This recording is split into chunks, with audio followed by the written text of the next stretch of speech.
Good afternoon, everyone. I hope you enjoyed lunch and are ready for the second session. The focus today is really, or this afternoon, is really going to be on facts. What is the risk of hiring someone with a record? How does this compare to hiring someone from the more general population? The perception of risk, and then the gap between the two. We also want to talk about where the research can close that gap and how. I'm particularly excited about this because Brian and I had a friendly argument about the role of data and whether or not it can actually be used to shift perception. So I'm hoping that everyone's going to prove me right after this session this afternoon. So without further ado, I am delighted to introduce our keynote speaker for this afternoon's session, Shawn Bushway, who's professor of public administration and policy and criminal justice at the University of Albany, which is a SUNY university, and adjunct senior policy researcher at the RAND Corporation. You've all heard from him a little bit this morning already. No one is more knowledgeable and no one can be more appropriate than Shawn to ground us in some of the facts about risk. So that is what we're going to use as a starting point for our conversation this afternoon. Shawn?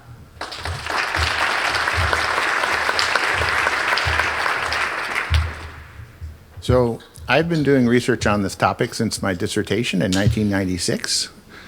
I wish I could go back and tell my 28-year-old self that at some point you would talk to a bunch of people that would care. Because in 1996 I was told to go get another topic because no one cared. But I'm delighted to be able to talk about this work, and it's great to hear all the research that's being done in the space. I wanted to briefly mention that when we are, in what I'm talking about, there's often a broader conversation about whether we should be doing background checks at all, what kind of information should be available, et cetera. And when I present, I'm working from the framework of assuming that the current landscape exists, which is 90% of the companies do background checks. They have access to conviction records pretty much at will in most places. And we're looking to see if we can inform the conversation about how to do it better. I'm not making a value judgment about whether it's a good idea or not to do it, but that's the starting point. And I think that's important. When you're listening to the work, I'm often talking about the group of people who are capable of getting jobs, who've applied for jobs, who've wanted jobs, who've gotten jobs, and the only reason they haven't been able to work is because of their criminal history record. There's a whole different conversation about the human capital necessary to get to that position. I'm talking about the subset of people for whom they have the human capital necessary to get the job. They've often gotten the job through the ban-the-box situation, and the only reason why they don't continue forward is because of the background check. The other thing I just wanted to, there was something else I was supposed to say, but now I've forgotten what it was, so I'm just going to go forward. But I want to think that a lot of work you're going to see here is funded by Arnold Ventures, and I'm very grateful for the support that I've had in that framework, and delighted. A lot of the work that you see is part and parcel with work that I've done at RAND with my colleagues there. A lot of my early work was with Megan, who I've already embarrassed thoroughly, I was told at lunch. But I've had great colleagues along the way. And the last thing I want to say is I want to thank conversations like this. Some of my best known work is actually work that was practitioners asked me the question. So some of you know Maurice Emselin, my redemption work, which was asking the question of how long it takes before someone with a record has low risk. That was created off of an LV SEPTA lawsuit. Maurice called me up and asked me the question, and I answered it. The work that I mentioned earlier with Megan came from a workshop much like this, where the question was we need to be able to look at employers and the background checks that they're doing to see if they matter. And we did the project because we were asked to do it. So this is a very exciting framework to be in, because a lot of my best work came from environments just like this. Okay. So the other thing I want to briefly say is that this is a great situation to be in for me, because sometimes I go to conferences like this when it's a mix of practitioners and researchers, and I'm giving bad news. Like everything you thought was true isn't.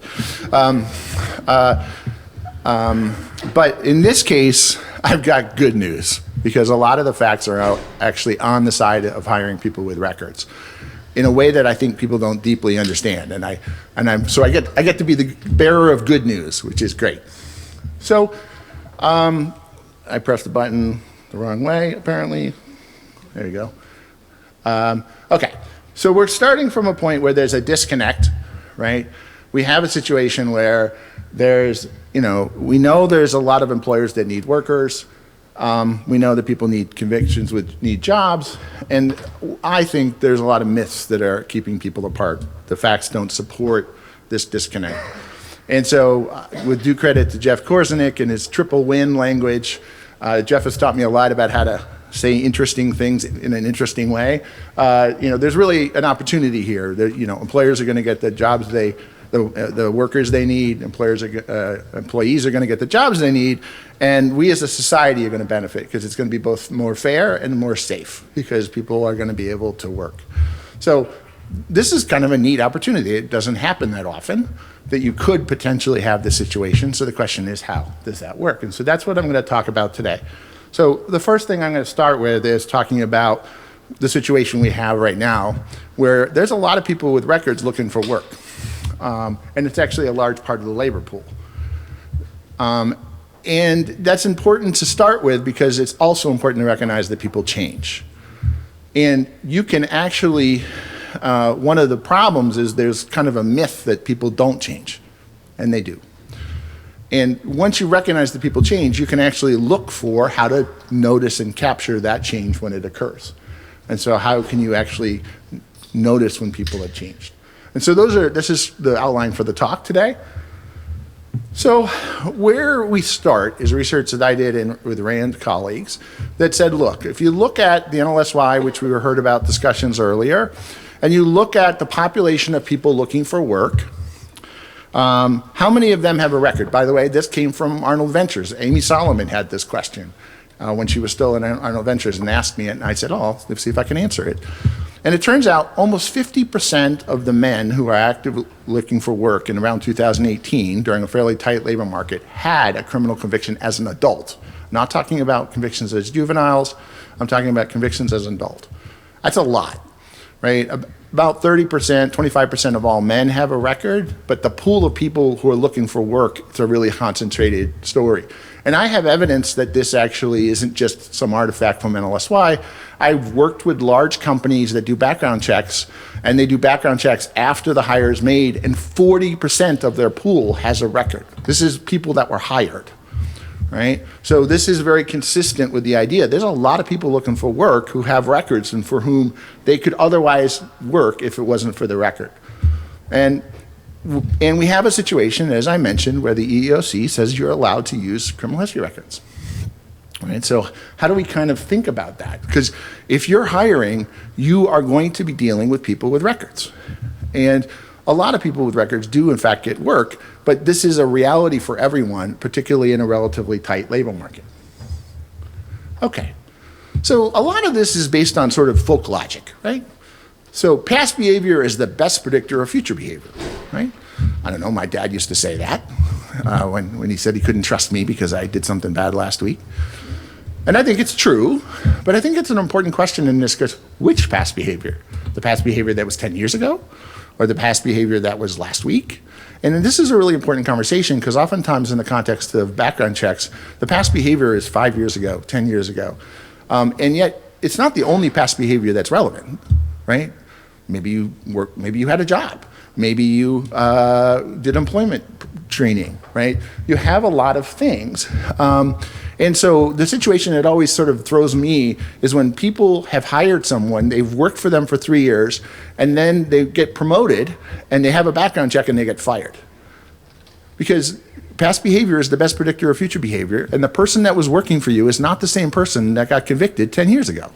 They're just not. They wouldn't have been able to work for you for 3 years, right? So there is an element of why is it that this criminal history record is the only thing you're paying attention to, given there's lots of other behavior that you could also pay attention to that's much more recent. And we know, not that everybody with a record is going to be a good employee, but employers can identify people with records who are going to be great employees. And 25% of the labor market who are actively working have a record, right? So we know that this is possible. The question is, how do we do it? Okay. So why is this possible? Well, because people change, right? So let's talk about why I know this. So this is for those of you who suffered through criminology classes, as an undergrad, this is a very famous picture. It's an age crime curve. The y-axis is arrest rates. The x-axis is age. And it's just if you just take a snapshot of the arrests that are happening at any given time in the United States, this is the age profile of that. What you notice is it peaks at around 17. And it drops by age 27 to 1/6 the level it was at 17. Well, the only way this can be true is if a lot of people that were getting arrested and were involved in crime aren't anymore, i.e. people change, right? If people don't change, you wouldn't have come here today. Because if everyone kept offending at the same rate they did when they were 17, you would have come here in an armored car, right? So yes, people commit crime, but they don't stay in it, right? So people change. Other evidence. So if you look at pools of people who, like in North Carolina, and say, okay, everybody that's ever been convicted in North Carolina, and look at whether they've offended 10 years later, 70% of them don't have another conviction. They've won and done. 70%. And we know that if you follow people, most of the people who fail early, right? Why? Because those are the people that haven't stopped. Right? They haven't stopped, they get caught, they get sent back, they get convicted again. Right? So if you see people that are out for 5 years and haven't been reconvicted, it's because they've changed. Right? They're the people that changed. Because the people that didn't change, they're back in the system. And then finally, and I think this is sometimes people like me, eggheads, even without the hair. If I had hair, I'd still an egghead, but it was supposed to be funny. There's a real personal level to this, right? Especially the men in the room. Ask yourself if you behave the same way as you did when you were 20. And I hope the answer is no. It's certainly true for me, right? I look back at how I acted when I was 20 and I look at how I act now, and it's better. Some of my grad students says even the last 10 years has been a great improvement.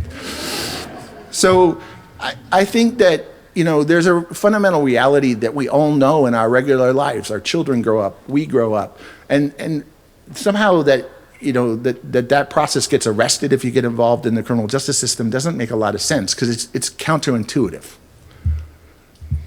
Okay, so why do we all kind of laugh and go, yeah, I get it, people change, and yet when we start talking about have conversation about recidivism, that's not the story you think about. What's the problem? Now, let me think about what some of the issues are. First of all, there's a question of baseline. Sometimes when we're talking about risk, the conversation is often about whether or not people need to be at zero risk. Well, people without a record do not have zero risk of getting convicted again. And remember, the EEOC says you can use recidivism risk as a predictor of performance on the job. But it's not zero. If you look at a 24-year-old male without a conviction, there's a non-trivial chance that they're going to get convicted again in the next 5 years. In fact, it's about 1 out of every 10. Right? So it's not zero. It's nowhere close to zero. Okay. So when we talk about the risk levels that we tolerate with individuals with records, it shouldn't be against zero. It should be against who else you're going to hire if you don't hire someone with a record. And remember, people acquire records over time. So young people maybe just haven't acquired a record yet. Okay. So what number should you use? So the number that comes up a lot is from the Bureau of Justice Statistics. They follow people that have been released from prison in a given year, and they look at it and say about 7 out of 10 people get rearrested within 5 years. How many of you have seen the statistic before? Raise your hand. Okay. Well, there's some problems with it. The EEOC says you can't use arrests for this information, so we really shouldn't be talking about arrests. We should be talking about convictions. So if you redo the numbers and look at convictions instead of arrests, so convictions, it's 6 out of 10. Okay, so 6 out of 10. So is that what we should be looking at? 6 out of 10? So that's still pretty high? Well, the answer is no. Why? Let me explain. Think about everybody that gets convicted in a 10-year time period, right? And consider 2 people, Joe and Sam. Joe gets convicted once, stops, doesn't ever get convicted again. Sam gets convicted, goes to prison, gets out of prison, gets convicted again, goes back in, gets convicted again. So 3 times in that 10-year period, Sam has cycled through the system. Joe, I believe, was it Joe, right? Okay, a lot going on up here. Shit, was it Joe or Sam? No, Joe only went once. So if I only pick 1 year in that 10-year period, who am I more likely to pick?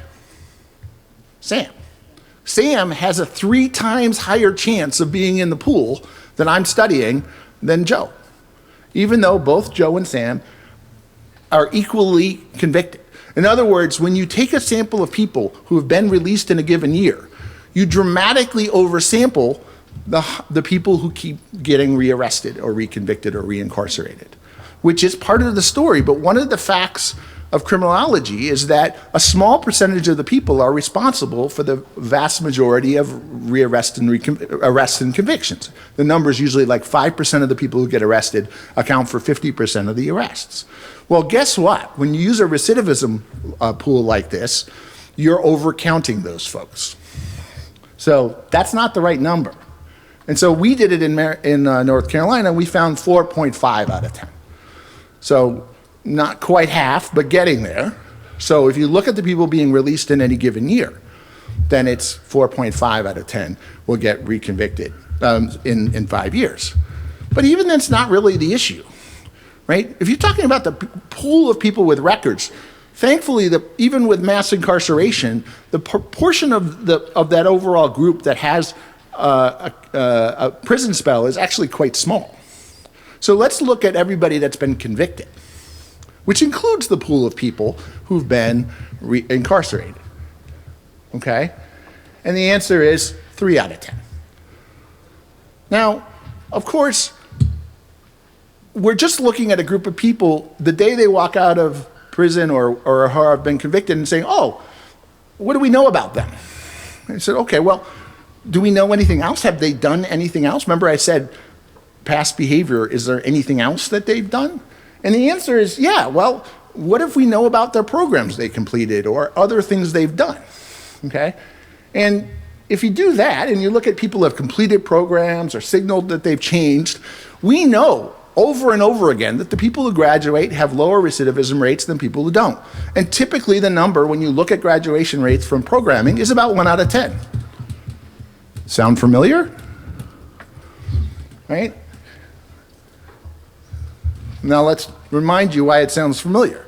We started out with 7 out of 10, the number you all know. 6 out of 10 is a better reflection of the reality, given that we're in the realm of convictions, not arrest. And that's not the right number because it's the wrong sample. We should be talking about everybody that's been in prison or convicted. And again, this is going to be reincarceration. This is incarceration, and that's only a small part of who we're actually talking about. So 3 out of 10. And if you look at the people who have evidence that they're on the right path, it's 1 out of 10. Why is it familiar? That's the same rate for people without records who are 25. Right? So it's not hard to show that there are plenty of people, not everyone, who have records who are going to be the same as others who don't have records. Yes?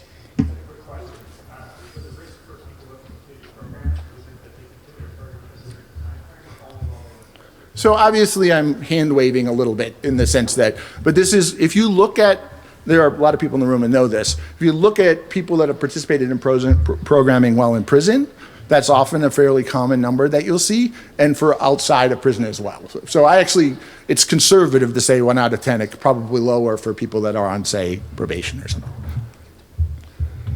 Okay, so I've hopefully convinced you that people change. Again, this seems hard that I'm having to make this argument, but yes, people change. How do you do it? How do you identify those people? Well, we've come up with an acronym called TAP to help you think this through. These are the factors that you should be considering, that our research supports, and you should be thinking about these holistically, okay? And these are the 4 things that really matter when trying to identify people that have in fact desisted, that are on the right path. The first one is time since last conviction. People that don't get brought into the system through convictions or reincarceration are in fact on the pathway to desistance. Age. Older people have much lower recidivism rates than younger people. If you know anything about what's going on in the Department of Corrections across the country, they're all citing the fact that their recidivism rates are dropping. You know why? Because the population of people in prison is aging. Because the number of young people in prison is dropping like a rock. It's 50% of what it used to be even 10 years ago.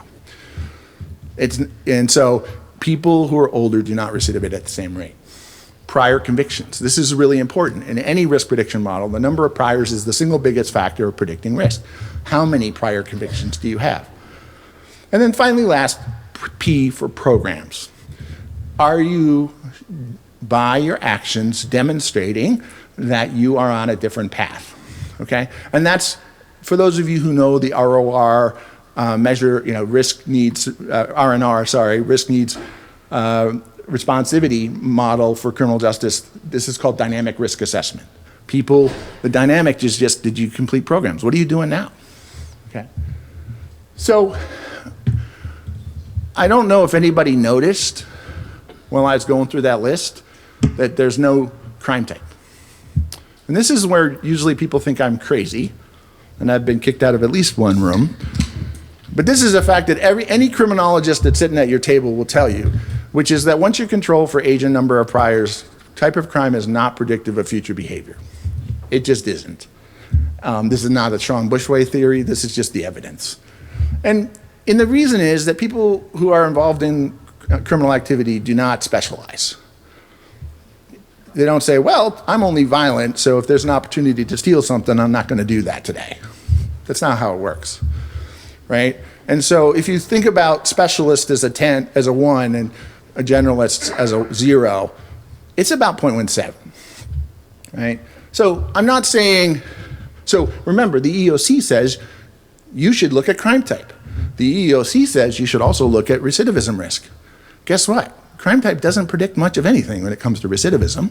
That green factor that was mentioned earlier comes from the 70s without any evidence. We can talk about why and things like that. So there are things why you should be concerned about crime types, but I think it's a relatively small set of crimes that you should be worried about justifiably within a company. And one of the things when I talk to employers, this is what I do, I get them to narrow down the list. Okay, so what should you do? First of all, I think you need to reframe your search. You're not searching for the bad guy. You're searching for the good guys. You're searching for the people that have changed. When you're doing a background check, you're looking for the people that you feel good about that they have in fact changed. And there's lots of evidence that lots of those people exist. I've worked with companies where 80% of the people with a record get passed without any other work. Look for the people that have evidence of desistance. There's a lot of them. Use TAP. Focus on the factors that we know matter. Okay? And then finally, build on success. Most employers I know hire people with records. They may not hire the person that walked out of prison yesterday, but they do hire people with records. Find the people that are close to those people that you do hire and hire more of them. So think about this on the margin, and then find the people that economists would call that are inframarginal on the next people that are in the similar type. And that's not hard to do. Widen the net. So when you think about that, what's next? So you got to build fair and accurate systems for making decisions, and people have been talking about this. TAP is shorthand for what we think of as a weighted scale. Most people use a matrix in a company framework, which is just either a yes or no, red or green, kind of, you can do this. And the problem with there is it doesn't identify the marginal folks. But you can take all the factors that matter and put it on a weighted scale. I've worked with very large companies, EEOC mandated that they follow what I do, and I created weighted scales that allow them to rank order the people with records and then decide how they wanted to move forward in terms of that first cut of who they wanted to move forward without any further inspection. And I've actually seen companies change the cutoff and hire more people automatically with a sign of a pen, 400 people more a month, boom, because they could look and see how those people were doing. And so I think I have a project right now funded by Arnold Ventures at RAND. We have 7 states, 20 years of data, everybody that's ever been convicted in the state, and we're doing risk prediction models for understanding conviction. But what's going to happen to that research when it comes out? Well, like a lot of my research, it's going to get ignored unless there's a vehicle to take. It's true. My mom reads my stuff. Unless we have a vehicle to bring this information into a way that can be used. And that I can't do. I need partners. I need help to do that. It has to be an industry-wide. Because I don't want to go back and work one company at a time. It's not fun. Pays well. It's not fun. Okay. So if you're interested and you think the facts that I talked to don't sound realistic, we have our brief that lays a lot of them out up on the table. And I want to give credit where credit's due. First of all, Brian and the team at Chicago Coalition have been absolutely phenomenal. And the people at Arnold have been good to me too, because a couple years ago they said, Shawn, your work is great, no one understands it. They actually said that, which was a little disappointing. But they gave us $80,000 to try to communicate it better. And none of that money went to me, it went to communication managers who speak English. And we've been working really hard to try to create a way to talk about this better. And if you understood anything that I said, it's because there's a lot of people trying to figure out how to communicate this. And the Chicago Coalition was nice enough to put together a focus group to let us go through this in March and see what messages needed to be brought forward, see if we could highlight things more often. And I really want to thank them for their time and their feedback, because it was incredibly helpful for us to fine-tune our message. So I really want to thank the people that were willing to sit through this.